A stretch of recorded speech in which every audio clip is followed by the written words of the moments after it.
Hello mga Lodi Cakes, nandito na naman nga pala tayo sa Siniluan para makapagpa-rebore kay Kuya Bong dahil may dala na naman tayong block na umuusok. Ipapaayos ko ang block ay pang Motorstar 150. Dahil sa wala akong nakuhang .25 na piston, ang gagamitin ko nga palang piston dito ay .75. Medyo mahihirapan nga pala dito si Kuya Bong na magre-rebore dahil sa dalawang bore ang nasayang. Pero okay lang yan kasi wala tayong makuha talagang pyesa, kaya ito na lang ang pyesang nito na gagamitin ko. Ito nga mga Lodi Cakes, at naglalakad ako papasok doon sa pwesto nila. Ito na, malapit na tayo. Itong pwesto nga pala nila mga Lodi Cakes ay madali lang matagpuan dito sa Siniluan. Sa pagitan nga lang pala ng Motor Trade yan tsaka Goldilocks. At dito lang natin matatagpuan si Kuya Bong na legendary sa paggagawa ng mga block at tsaka kung ano-ano pa. Pagpasok ko nga dito ay wala pa siya, kaya ang ginawa ko, nilagay ko na lang muna yung block na ipaparebore ko dito kasama yung piston. So habang naghihintay nga pala ako dito kay Kuya Bong ay may nakita ako at may napansin. Sa mga oras na yan pala ay may ginagawa siya, pang barako pala yun na makina. So ayan mga Lodi Cakes, hindi ko nga pala alam kung anong ginawa niya dyan, pero makina ng barako yan, sigunyal din ng barako yan, at crankcase ng magneto ng barako yan mga Lodi Cakes. Ayan, nakita nyo naman yung stator. So dahil wala pa si Kuya Bong at iniwan ko yung mga gamit muna doon, namili nga lang pala muna ako nitong bolelay pampatay ng langgam kasi sobrang sweet ng bahay namin, yun nilalanggam na. Pati yung mga gasket na kailangan ko doon sa pagbubuo ng motor na pinapagawa ko kay Kuya Bong, binili ko na rin. Yan, fast forward na nga tayo mga Lodi Cakes, kaya nga pala tinawag kong legendary yan. Tignan nyo naman at panoorin kung anong ginagawa niya. Tinatanggal niya nga pala yung naiiwang housing ng bearing doon sa pinakang mugs. Tagal kong nagbibideo, iniintay kong kaliwain ni Kuya Bong, hindi nga pala pwede. Baldado nga pala yung kaliwang braso niyan mga Lods. Peace Kuya Bong, pero salute sa'yo. Tingnan nyo, kahit kalahating kamay lang ang gamit niyan napakalupit pa rin gumawa. Pagkatapos niyan, panoorin nyo kung anong gagawin niyan dyan. Kung paano niya ba maaalis yung housing ng bearing dyan sa mugs. Panoorin nyo mabuti mga Lodi Cakes.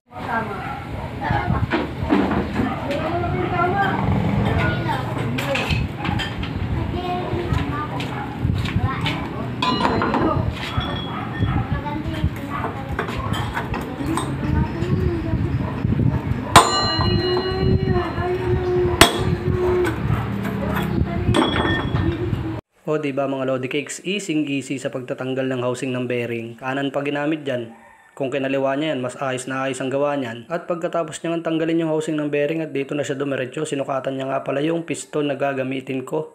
At i-rebore niya na. Dahil sa .25 lang dapat ang kailangan, pero ang dala ko ay .75, medyo mahihirapan nga pala siya dyan. Kaya ang ginawa niya, pinalaki niya nga pala muna yung sleeve bago niya isalang sa rebore machine. So tignan niyo naman mga Lods kumilos Kahit yan ay baldado, pulidong-pulido pa rin yan gumawa. Kaya dinadayo pa rin siya ng mga taga-ibang bayan.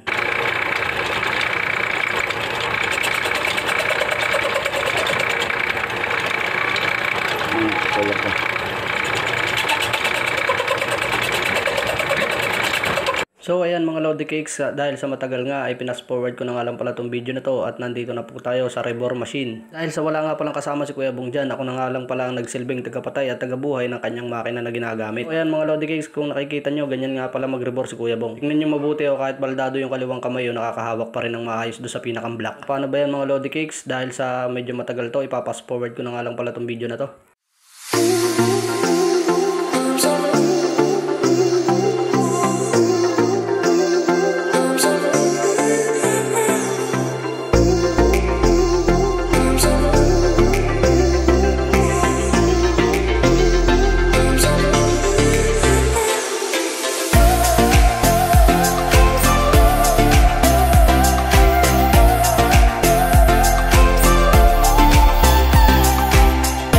Yan nga mga Lodi Cakes, at nang malapit nang matapos ay inahahanda ko na nga pala yung piston para malagyan ko na ng piston ring. So mga Lodi Cakes, ganito nga pala kalaki yung piston na gagamitin namin. So tara mga Lodi Cakes, panoorin nyo ako kung paano ko maglagay ng piston ring sa piston.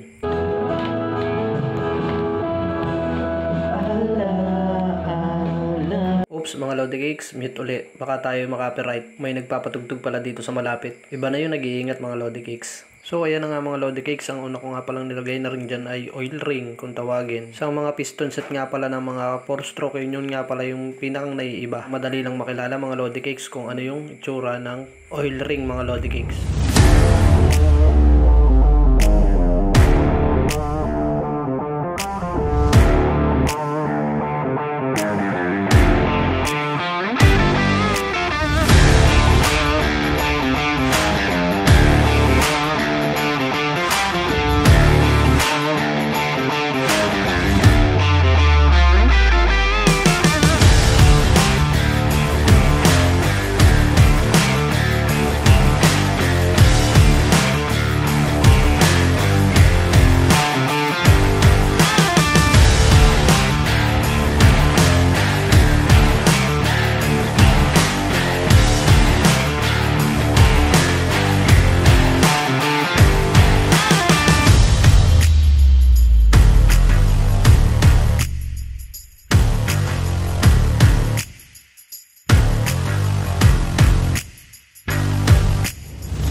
ayan mga Lodi Cakes, nang natapos na nga ako, ito na nga, dinala ko na lahat yung mga gamit ko papunta dun sa motor ko para humanda na para makauwi. Okay mga Lodi Cakes, hanggang dito na lang ang aking for today's video. Maraming salamat po sa panonood. Thank you po and God bless. Ingat po tayo lahat lagi sa trabaho.